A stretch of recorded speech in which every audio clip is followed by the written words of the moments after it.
Right, here we are at Hamzilla 2023 here in Ashford in Kent. I'm with Andy from SDRPlay. Andy, welcome. Hiya. Nice to see you again. And it's been a year I think since we last interviewed you on the podcast. I know you're the developer for SDRPlay and very busy with developing and supporting your products. So how have things generally been? Yes, I think last time we spoke we had a number of manufacturing issues that we were working through. The guys have done a great job and we've worked our way through that. We've got product to sell, which is always... Yeah, I think the chip shortage and things are causing an issue, and I think that hopefully that's now looking better. Companies seem to be picking up, devices and components as quick as as they were coming on the market. So yeah. We were sort of struggling with everybody else along that front, but no, the guys have done a great job, and we've got, like I say, we've got product to sell, so we're in a good position. So we're focused on the software side. Yeah. So the big announcement, I suppose, was that we got this new SDRConnect platform, and I think when I was over in Friedrichshafen, we saw John there. He was doing a quick demo there. It was a very early version, I think, of it at that point. He was showing the hardware running in the UK and then him showing the interface running on his laptop, I think it was, or PC in Germany, and that was working pretty well. But I think things have progressed a bit since then. I think you've been pretty busy, haven't you? Yeah, so we've been very busy over the last, I suppose the heat sort of the last 9 months, I suppose, has really sort of cranked up the development of it. We're pretty close to a full release of the first version. We've decided that we're going to do preview builds. So the first version, there'll be iterations of that going forward. So as soon as people get it, we'll have a mechanism by which people can kind of get feedback to us. So we should perhaps explain. So SDR Uno is the product you've had for many years, and that's been the software, but that runs on Windows. Yeah. But this new SDRConnect has got the main thing is around the compatibility with other platforms. So I think you were saying it works on Mac. Perhaps you can tell us how it works? So SDRConnect will work on Windows. It's a 64-bit application, but it runs on Windows, Linux, Mac, and any sort of flavour that supports Ubuntu and Raspberry on Linux. It's difficult to cover the wide variety of Linux OSs that are out there, but any mainstream OS on those platforms should be fine. And we've improved on things like the installation process as well to make it a bit simpler to use. And just the UI's had a... Yes, as he was showing me earlier, the user interface, and we'll get Colin to do some shots of this in a minute. Hopefully we'll be able to cut us into the video. It looks a bit different, but I think it's definitely going to be an improvement, I think is what you're saying. Yeah, so with SDR Uno, you kind of was given everything all at once, and it remained on the screen whether you were using it or not. So with SDRConnect, it's very context-driven software. So you can collapse the menus that you don't need, and you can just focus on the areas. So you can really customise the view. The view. All the panels dock and undock, which was one of the things that we told people we were doing. So if you've got multiple monitors and you want VRXs to be on different monitors, you can still do all of that. Sure. But you can also bring it back to a single instance. A single window, window. And this is running on a Mac, I think, isn't it? This application machine at the moment is running on Mac. It's all right. CPU load's very low. Effectively, this has been a ground up. I was asking you earlier. So obviously, this is moving on from SDR Uno, but how much of the code has been transferred across, and how much of it is completely written from scratch? Yeah, vast majority of it, if not probably well over 90% of it, is brand new. We realised that whilst SDR Uno has some really good features about it, there were some things in there we just didn't feel needed to be carried forward, so we effectively had to sort of start again. Sure. And so we've started again with the UI. A lot of the DSP code has been done from scratch. Yeah. The audio codecs, demodulators are better than SDR Uno. That's good. And so we've made a lot of changes that we're using the GPU now as well. So the CPU load is lower. Is very low. and we've got some great networking technology that obviously SDR Uno never. Yeah, so that was the big thing, wasn't it? The fact you can actually have the hardware sat somewhere else. So you might have a great location for radio, but it's not somewhere you basically, you might have a friend's house or your parents' house or whatever, might have an aerial there, and you could be at the radio club, or you could be at work or wherever else, and you could be using SDR. So SDRConnect and today, listening to it. I've been using obviously local RSPs, but I've also been accessing a server in Wales and a server in Florida. And over I thought we were going to have Wi-Fi here, but I can't get onto it, so it's all going through 4G on my phone. So we've got some great technology that allows you to visualize.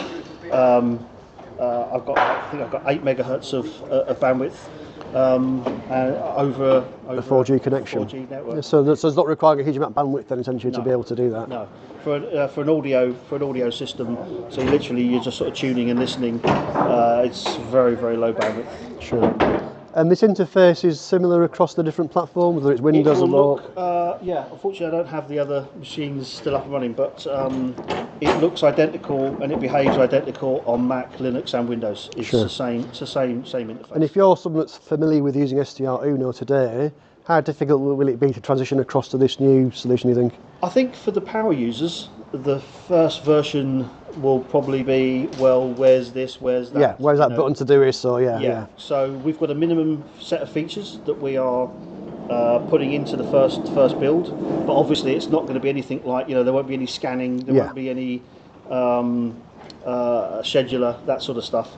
But we've got a minimum subset of features that we're putting into here, and at that point we'll get it out to the public, and we will then continue to just build on it. So we will get all those things in. It's just that we need to get to that minimum level that we've set ourselves before and this is kind of why we kind of haven't released it yet. Is because we're sort of sticking to that minimum. You want to make sure what people get actually is going to be usable. We could put this out, and people would probably use it and go, no, where's this, where's that? And it becomes, and we don't want that experience for people. We want people to have a better experience. Pretty much all of the of SDRPlay guys have come from a consumer products background, and we're trying to sort of bring a level of professionalism, to the market. So that's why we're sort of hesitant to put something out. We're big on things like software and on documentation and support and all this kind of stuff. And we want it to be we want people to not just have to buy the hardware and then get home and then figure out how to use it. We want people to buy it's the full package. It's the full package. It's the software, the hardware, the experience, so that you sit down, you plug it in, it does what it says it's going to do, and then you can explore from there. You can go on and do lots of other things. Now, I know one of the big things you previously had around SDR is the plugins. That you could have third parties, and you could develop plugins to enhance your platform. Is that something we're supporting SDRConnect? Yeah, so SDRConnect is a very modular application. We're calling them modules now in SDRConnect, not to kind of confuse the two systems. So they will be slightly different. People that have made plugins for SDR Uno will be able to move those plugins to SDRConnect. It will require a bit of work just because the UI is obviously different. But in terms of the interface and the data that's we'll still be sending back and forth the same data and controls. So there shouldn't be that too much. But it will require someone to update those, essentially. So when we get a bit nearer the release of that, we will contact certainly the ones that we're aware of, and we'll put the information out and say, look, for you guys, this is kind of how you kind of migrate from where we were to SDRConnect. So if you're someone that's using a plugin today that isn't quite available for this new platform, I presume you'll continue to use SDR Uno for a while? Well, SDR Uno will still continue to be maintained for as long as it needs to. I don't know how much new development will occur in it, but we'll still do bug fixes and we'll still maintain it. And so, the plugins that are working in there will continue to be supported. So I hopefully, once we kind of get up and running with Connect, hopefully we'll see a quick transition and get people. I know some of the guys have been. some of the developers have already been asking me about the new interface. Okay, right, so they're quite keen to move on then. They're quite keen to be ready for when this is ready. So we'll try and we'll try and work with those guys closer, Sure. a bit nearer the time. Now, I know you probably haven't answered to this one, but in terms of time, have you got any idea when this is going to be released? I'm going to get crucified if I So mention set a any date. sort of time frame. Even the word "soon" has got me in trouble. So we're talking this year, 2023? Oh yeah. Sure. Yeah. Okay. It'll definitely be. I mean, I'd like. I think we're pretty close to getting the first version ready. I don't. But you can't give a date. I'm not going to say exactly when, Sure, but it is. I mean, the purpose. I know people don't like us showing. Some people don't like us showing it and not have access to it. Sure, yeah. But the purpose of showing it kind of is. Kind of proves it exists, because Sure. I've heard some things. I mean, I've heard some things that people say, well, it can't exist. It's not vaporware, it actually does exist. Yeah, it does exist. It runs on all the platforms. It does what we say it does. It's just not quite ready yet. Sure. And so we want to make sure that it's ready and give people the experience that we want people to have. Cool. It's taken us longer to get there than we expected, for a variety of reasons. It's not been a great time for a lot of people. Yeah. And so it's been quite a process. But I am going from here back to continue working on it. So that's kind of, I've been let out for the day. You're a busy guy, Andy. I know you come along to these events and you're kind of promoting the products and selling things. Well, I get a lot of these events. I mean, Yeah. I've been talking to people all day about how they use the product, what they'd like to see, how the product to go. Yeah, I guess these events are important for you to get feedback. It's really, we do get some feedback on social media. I'll be honest, with what's been going on with SDRConnect, I've removed myself from social media. Right. I've had to really, which has been a bit unfortunate. I'll get back there at some point, but and so this is the first event I've been to for a long time. Right. And I've had some really great feedback today, and I've met some really great people, and I'll go and do some. Because your role essentially is the primary developing this and I guess supporting it and this sort of thing as well.